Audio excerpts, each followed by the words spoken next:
Hello ಸ್ನೇಹಿತರೆ, ಮಕ್ಕಳಿಗೆ ಚಡ್ಡಿ ಶಾರ್ಟ್ಸ್ 1-2 ನಿಮಿಷದಲ್ಲಿ ಕಟ್ಟಿಂಗ್ ಮಾಡುವ ವಿಧಾನ. ಇದು ಬಿಗ್ನರ್ಸ್ಗೆ ಒಳ್ಳೆಯ ಮಾಹಿತಿ. ನೋಡ್ಕೊಳ್ಳಿ ಇದನ್ನು ಹೇಗೆ ಮಾಡೋದು ಅಂತ. ಮೊದಲಿಗೆ ಒಂದು ಬಟ್ಟೆ, ಒಂದು ಅರ್ಧ ಮೀಟರಷ್ಟು ಒಂದು ಬಟ್ಟೆ ತಗೊಂಡು ಅದನ್ನು 4 ಫೋಲ್ಡು ಮಾಡಿ, ನಿಮ್ಮಲ್ಲಿ ನಿಮ್ಮ ಸೈಜ್ ಮಕ್ಕಳಿದ್ದಾರೆ ಆ ಮಕ್ಕಳ ಅಳತೆ ಒಂದು ಚಡ್ಡಿ ಇದ್ದರೆ ತಗೊಳ್ಳಿ. ಫಸ್ಟ್ ಕಲಿಯುವಾಗ ನಿಮಗೆ ಎಷ್ಟು ಬೇಕಾದರೆ ಆ ಚಡ್ಡಿ ಅಳತೆ ತಗೊಳ್ಳಿ. ಯಾವುದು ಬೇಕಾದರೂ ಅವರಿಗೆ ಯಾವುದು ಕರೆಕ್ಟ್ ಆಗ್ತದೆ ಅಂತ ನೋಡ್ಕೊಳ್ಳಿ. 1-2 ಚಡ್ಡಿಯನ್ನು ಇಟ್ಕೊಳ್ಳಿ, ಅವರಿಗೆ ಯಾವುದು ಸರಿ ಆಗ್ತದೆ ಅಂತ ಅದರ ಅಳತೆಯನ್ನು ಫಸ್ಟಿಗೆ ತಗೊಳ್ಳಿ. ಇದನ್ನು 4 ಫೋಲ್ಡ್ ಮಾಡಿ, ಫಸ್ಟಿಗೆ ಡಬಲ್ವಾಗಿ 4 ಫೋಲ್ಡ್. ಮೊದಲಿಗೆ ಚಡ್ಡಿಯ ಅಳತೆ ತಗೊಳ್ಬೇಕು ನಾವು ಯಾವುದು ಬೇಕು ಅಂತ. 2 ಮಾಡಿದ ನಂತರ 4 ಫೋಲ್ಡ್ ಮಾಡಿದ್ದೇವೆ.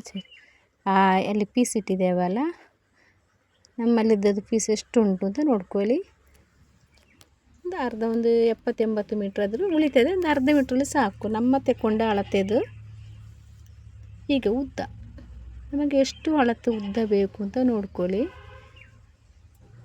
ಈಗ ನಮಗೆ ಫುಲ್ಲಾಗಿ ಬಂದದ್ದು 13 ಬೇಕಾದರೆ 16 ತೆಗೊಳ್ಬೇಕಾಗ್ತದೆ. 12 ಉದ್ದ ಅಳತೆಗೆ ನಮಗೆ ಈಗ 12 ಉದ್ದ ಉಂಟು ಅಂತಿದ್ದರೆ 15 3 ಇಂಚ್ ಹೆಚ್ಚು ತಗೊಳ್ಬೇಕಾಗ್ತದೆ. ಯಾವುದು ತಗೊಳಿದ್ರೆ 3 ಇಂಚು ಎಕ್ಸ್ಟ್ರಾವಾಗಿ ತಗೊಳ್ಬೇಕಾಗ್ತದೆ. ನೋಡಿ, ಉದ್ದಕ್ಕೆ 13 ಇಟ್ಕೊಂಡಿದ್ದೇನೆ. 13 ನಮಗೆ ಬಂದರೆ 16, 12 ಬಂದರೆ 15. ಈಗ ನನಗೆ 12 ಬಂದ ಕಾರಣ ನಾನು 13, 14, 15 ನೋಡ್ಕೊಳ್ಳಿ. ಕೆಳಗೆ 1 ಇಂಚು ಸ್ಟಿಚ್ಚಿಂಗ್ಗೆ ಮಡಚಲಿಕ್ಕೆ ಬೇಕಾಗಿ 1/4 ಇಂಚು ಕೆಳಭಾಗದಲ್ಲಿ ಇಟ್ಟಿದ್ದೇನೆ, 1/4 ಇಂಚು ಮೇಲ್ಭಾಗದಲ್ಲಿ ಇಟ್ಟಿದ್ದೇನೆ. ನಾವು ಎಲಾಸ್ಟಿಕ್ ಹಾಕಲಿಕ್ಕೆ ಬೇಕಾಗ್ತದೆ. ಕೆಳಭಾಗದಲ್ಲಿ 1 ಇಂಚು ಅಥವಾ 1/4 ಇಂಚು ಇಟ್ಟರು ಸಾಕು. ಅದೇ 2 ಇಂಚು ಇಟ್ಟರು ಪರವಾಗಿಲ್ಲ. ನಮಗೆ 2 ಇಂಚು ಇಟ್ಟರೆ ಡಬಲ್ ಮಡಚಬೇಕಾಗ್ತದೆ. ಮೇಲೆ ನಮಗೆ 2 ಇಂಚು ಇಟ್ಟರು ಆಗ್ತದೆ, 1/2 ಇಂಚು ಇಟ್ಟರು ಸಾಕಾಗ್ತದೆ.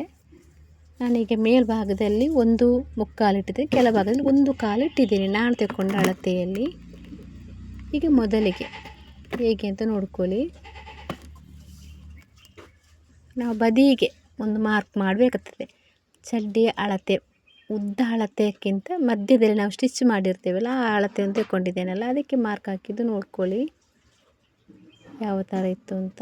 ಅಲ್ಲಿಂದ 1 ಇಂಚು ಬದಿಯಿಂದ 1 ಇಂಚು ದೂರದಲ್ಲಿ ಒಂದೊಂದು ಡಾಟ್ ಹಾಕಿ, ಅಲ್ಲಿಂದ ಒಂದು ಸ್ಟ್ರೈಟ್ ಒಂದು ಗೆರೆ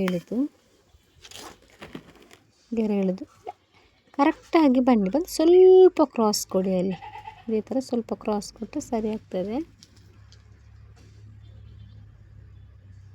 ಮತ್ತು ಅಲ್ಲಿಂದ ಕೆಳಗೆ ಎಷ್ಟು ನಿಮಗೆ ಬೇಕು ಅಲ್ಲಿಂದ ಸ್ಟ್ರೈಟಾಗಿ ಸ್ವಲ್ಪ ಬೇಕಾಗ್ತದೆ. ಮತ್ತು ಅಗಲ ನೋಡುವಾಗ ಯಾವಾಗಲೂ ಮೇಲ್ಭಾಗದಿಂದ ನೋಡಬಾರ್ದು. ಎಲಾಸ್ಟಿಕ್ ಹಾಕಿದ್ದೇವೆ, ನೀವು ತಗೊಂಡ ಚಡ್ಡಿ ಅಳತೆ ಯಾವಾಗಲೂ ಯಾವ ಜಾಗದಲ್ಲಿ ಅಗಲ ಸೈಜಲ್ಲಿ ಬಂದಿದೆ ಆ ಅಗಲ ಸೈಜಲ್ಲಿ ಮಾರ್ಕ್ ಹಾಕಬೇಕಾಗ್ತದೆ.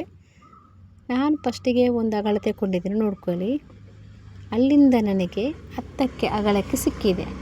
ಅದು ಮೇಲ್ಭಾಗ ಎಲಾಸ್ಟಿಕ್ ಹಾಕಿದ್ದು, ಅದು ಅಲ್ಲಿಂದ ಅಳತೆ ತಗೊಂಡ್ರೆ ಕರೆಕ್ಟ್ ಬರೋದಿಲ್ಲ.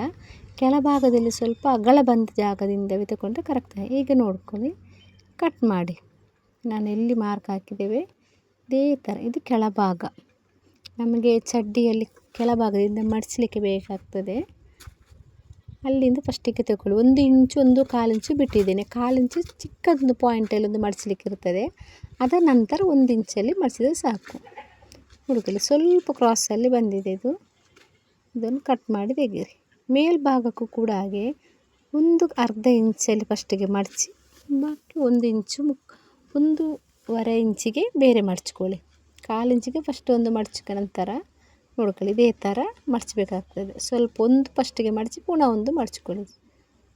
ಇಲ್ಲಿ ಕೂಡ ಸ್ವಲ್ಪ ಒಂದು ಸ್ಟಿಚ್ ಒಳಗೆ ಬೇಕಾಗಿ ಒಂದು ಮಡಚಿ ಪುನಃ 1.5 ಇಂಚಷ್ಟು ಮಡಚ್ಕೊಳ್ಳಿ. ನೀವು ಯಾವ ಎಲಾಸ್ಟಿಕ್ ತಗೊಳ್ತೀರೋ 1 ಇಂಚಿದ್ದು ಸಾಕಾಗ್ಬೋದು. ಇದನ್ನು ನೀವು ಕರೆಕ್ಟಾಗಿ ಸ್ಟಿಚ್ ಮಾಡಿದ್ದೀರಿ. ನೋಡಿ ಯಾವ ಥರ ನೀವು ಮಾರ್ಕ್ ಹಾಕಬೇಕು ಅಂತ ನೋಡ್ಕೊಳ್ಳಿ. ಇದೇ ಥರ ಮಾರ್ಕ್ ಹಾಕಿದ್ದೇವಲ್ಲ, ಇದನ್ನು ಸ್ಟಿಚ್ ಮಾಡೋದು ಹೇಗೆ ಅಂತ. ಹೀಗೆ ಬಿಡಿಸಿ ನೋಡಬೇಕಾಗ್ತದೆ. ಬಿಡಿಸ್ಕೊಳ್ಳಿ. ಬಿಡಿಸಿದಾಗ ಈ ಥರವೇ ಇಟ್ಟು ಸ್ಟಿಚ್ ಮಾಡಬೇಕಾಗ್ತದೆ. ಅದನ್ನು ಸ್ಟಿಚ್ ಮಾಡುವಾಗ ಯಾವ ಥರದಲ್ಲಿ ಇಟ್ಟು ಸ್ಟಿಚ್ ಮಾಡ್ತೇನೆ ಅಂತ ಹೇಳ್ತೇನೆ. ನೀವು ತೆಗೊಳ್ಳುವಾಗ ನಿಮ್ಮ ಮನೆಯಲ್ಲಿದ್ದ ಮಕ್ಕಳಿಗೆ ಆಗುವಂಥ ಚಡ್ಡಿ ಅಳತೆ ತೆಗೊಳ್ಳಿ.